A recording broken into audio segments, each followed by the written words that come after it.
Think about the absolute trust you place in the mirrors inside your home. Oh, yeah. We really don't even question it. Right. I mean, you look into them every single morning to make sure your collar is straight or, your hair is lying exactly the right way. You just stand in front of them every single night to wash away the day. It's completely automatic. Exactly. You operate under this fundamental, unspoken assumption that the physics of light and glass are just unbreakable laws of the universe. You assume, without a shadow of a doubt, that when you move your arm, well, the glass perfectly and instantaneously obeys. But today, we're going to completely shatter that assumption. So welcome to this deep dive. I'm really excited and honestly a bit creeped out for this one. Me too. Our mission right now is to dissect a specific stack of sources we've gathered, which are centered around a brilliant piece of microfiction. It is just terrifyingly efficient. It really is. It's a translated Thai excerpt titled Ilaganawita, which translates to pasted text. Yeah. And we are pairing this incredibly short story with our research notes on evolutionary biology, cognitive stress responses, and narrative psychology. Because we want to understand exactly how a mere handful of sentences can completely hijack your nervous system. Right. By treating this short horror vignette as a masterclass in psychological manipulation, we are going to unpack how the author turns your safest, most mundane, everyday routines into a source of absolute suffocating dread. The efficiency of this piece is genuinely terrifying. I mean, the author does not waste time building a haunted house on a hill. No, there are no cursed objects or anything here. Right, they don't invent a complex, sprawling mythology with ancient demons or whatever. They just take a space you visit every single day. The routine you perform on autopilot while you are barely awake. Exactly.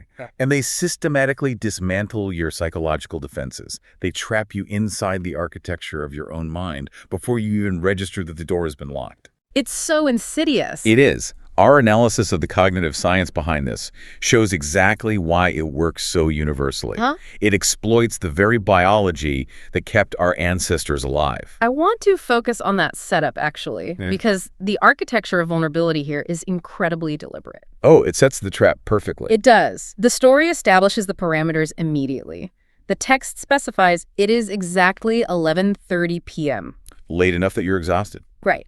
You are doing your normal nighttime routine. You stand in front of your bathroom mirror. You're scrubbing your face with cold water. And your eyes are squeezed shut against the stinging soap. Yes, and the house is completely silent, and you are utterly alone.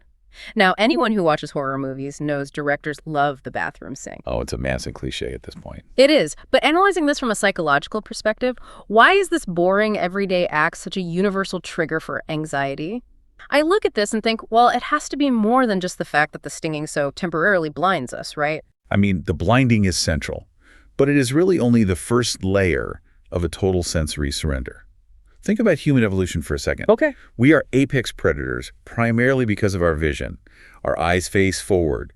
We track movement. We identify threats from a distance. So losing that is huge. Exactly. When you squeeze your eyes shut against stinging soap, you are voluntarily turning off your primary survival mechanism. You're making yourself prey. You really are. But the genius of the text is how it layers the specific sensory details to create a compounding vulnerability. The sting of the soap demands your localized physical attention. Because it actively hurts. Right. Your brain dedicates processing power to the mild pain on your face, which distracts your situational awareness. You are not just blind. You are distracted. Wow, I didn't even think about the distraction element. Yeah, and then you factor in the absolute silence of the house, which effectively removes your secondary early warning system. Your hearing is searching for a baseline and finding absolutely nothing. So you are creating a sensory void for yourself. You walk into your own bathroom and effectively lock yourself inside a sensory deprivation tank just by trying to wash your face. And look at the timing, too. Placing this at 11:30 p.m. is a calculated strike against your natural circadian rhythm. Because you're tired. More than just tired. At that hour, your cognitive defenses are naturally lowered. Your body is releasing melatonin, preparing for a period of unconsciousness. Your guard is literally down on a chemical level. Exactly. Your sympathetic nervous system, which governs your fight or flight response, is supposed to be powering down for the night. You are biologically at your most docile. That's terrifying. It gets worse. When the text states bluntly that you are alone, it methodically strips away the herd immunity aspect of human survival. You have no backup. None. You mentally inhabit a space where you are utterly unprepared for an attack, you're biologically disarmed, your vision is gone, and your environment is dead silent. Which makes the inciting incident of the story feel like a physical blow. Once the text has rendered you perfectly vulnerable, it introduces the first external threat to spike your adrenaline. And it does it so abruptly. It does. The story continues. You hear a wet, shuffling sound right behind you. Your heart immediately drops into your stomach. Yes. You frantically splash water on your face. You wipe your stinging eyes and stare wide-eyed into the mirror. But the bathroom is empty. There is nothing behind you. Nothing. And you let out a heavy sigh of relief. Now, I want to look closely at the mechanics of this scare because I want to offer a different perspective on the word choice here. You mean the sound itself? Yeah. The author specifically chooses a wet, shuffling sound. If I am sitting in my house late at night and I want to imagine the most terrifying, realistic scenario, it's a home invasion. Right, a burglar. If an intruder breaks in, I expect a heavy footstep. I expect the sharp crack of a floorboard or, the distinct click of a door latch. Because a heavy footstep represents a tangible, realistic threat. Exactly. A wet shuffle feels almost theatrical. It sounds like a B-movie swamp monster or something. Doesn't that risk taking the reader out of the moment? Like, why bypass the very real fear of a burglar for something that sounds almost, absurd? That is a really great point, but, think about it this way. A heavy footstep is definitely terrifying, but it implies a human threat. Okay. A human threat is a known variable. You understand the parameters of a human being, you know how they move, you know their motivations, and critically, you know you can fight a human or hide from a human. So you have options. Exactly.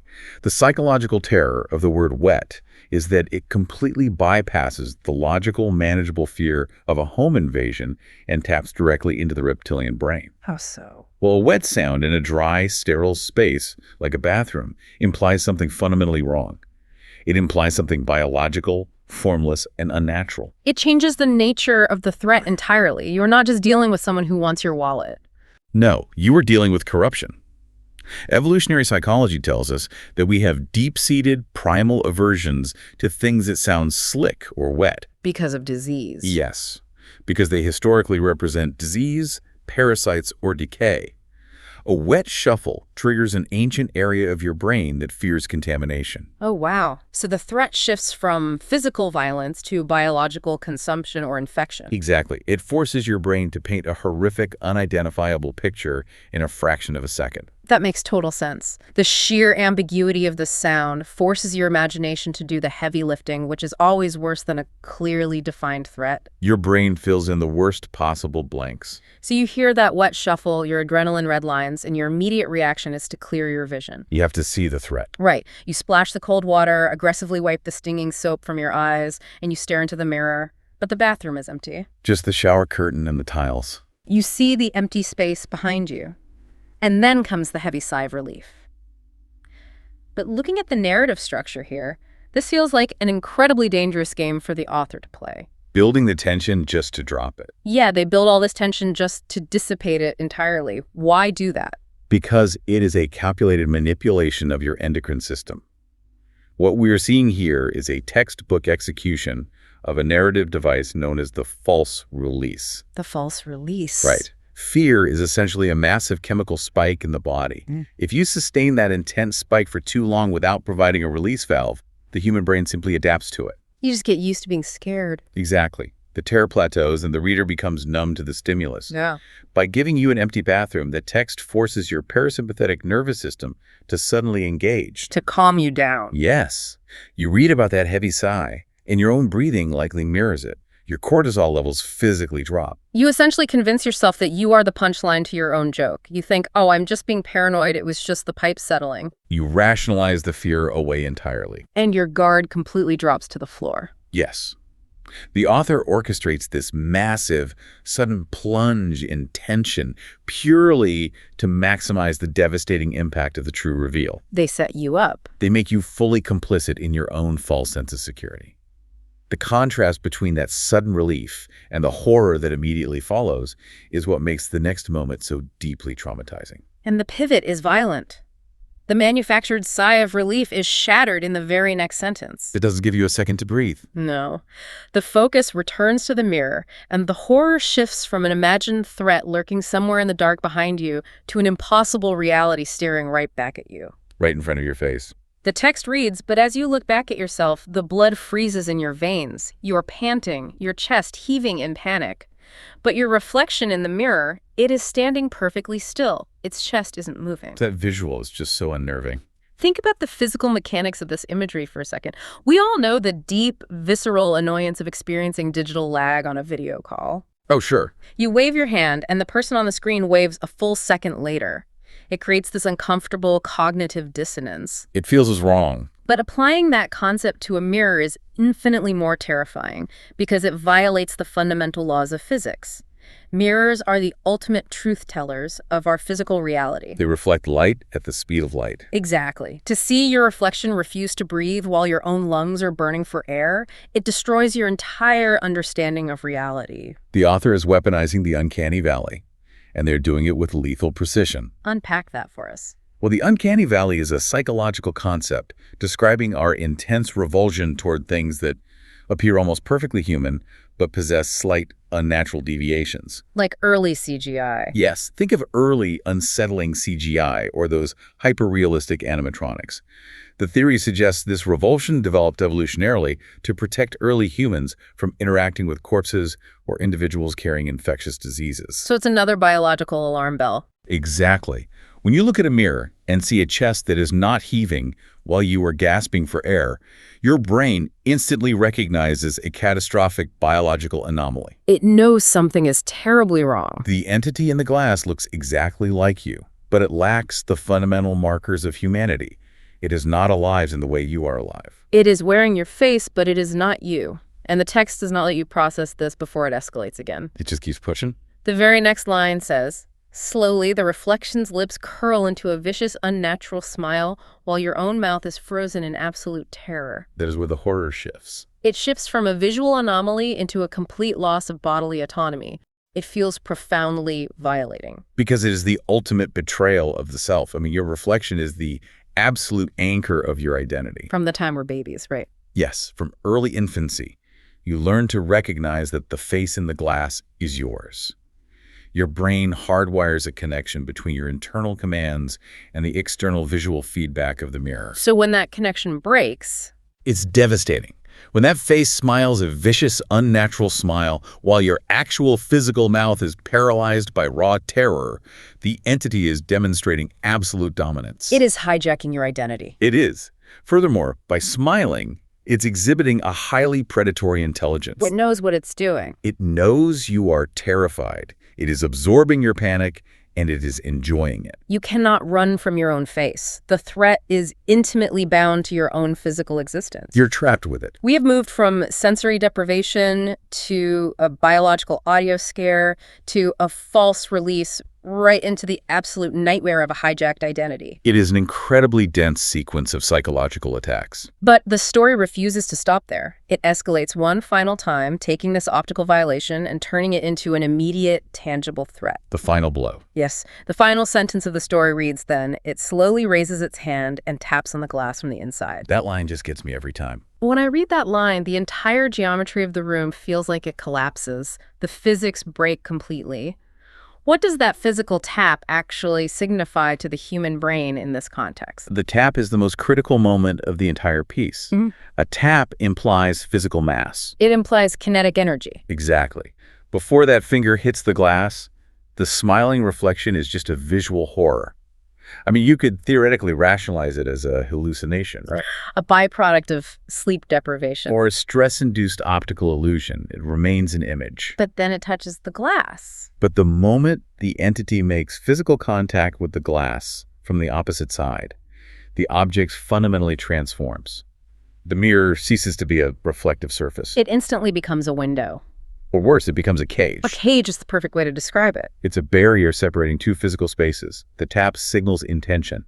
It establishes a physical boundary that the entity acknowledges and interacts with. It's communicating. It communicates a very clear message. I am real, I am physically present, and there is only a fraction of an inch of glass separating my world from yours. The sheer dread of that is suffocating. And the genius of ending the story on that tap is that it serves as a countdown. It leaves you trapped in the agonizing suspense of what happens immediately after the text concludes. It forces your imagination to write the ending. You are left standing in your own home, half blind, the house completely silent, realizing the predator is not sneaking up behind you. The predator is right in front of you. Maintaining eye contact through a fragile barrier. Let's synthesize exactly what this author accomplished in such a restricted word count. They really did so much with so little. They used your own bathroom sink to create sensory deprivation. They used the false relief of an empty room to force your physiology to drop its guard. They plunged you straight into the uncanny valley. Forcing you to watch your own identity disobey the laws of physics. Finally, they culminated the experience in a perfect jump scare orchestrated entirely within the theater of your mind. Through a single physical tap on the glass. It's masterful. The enduring power of this piece really lies in its corruption of a universally relatable setting. I mean, by turning a universally safe space, like a bathroom mirror, into a zone of lethal threat, the author ensures that the fear lingers long after you finish reading the text. You can't just throw away all your mirrors. Exactly. You cannot simply avoid mirrors for the rest of your life. You cannot avoid washing your face before bed. The author has effectively planted a psychological virus directly into your daily routine. They have turned the architecture of your own home against you. It's brilliant and deeply unsettling. I want to leave you with a final, chilling concept to mull over tonight. Oh, I don't know if I'm ready for this. When you walk into your bathroom later this evening to get ready for bed, when the house is completely silent around you, when you turn on the cold water, cup it in your hands, and squeeze your eyes shut against the soap, think about that wet shuffling sound. Please don't. Pay attention to the heavy sigh of relief you let out when you realize you are alone. And the next time you open your eyes and stand in front of your bathroom mirror, look very closely at your own reflection. Just in case. If you accept the premise that the glass is actually a window, you have to ask yourself one final question. What exactly is stopping the thing on the other side from simply deciding to break it?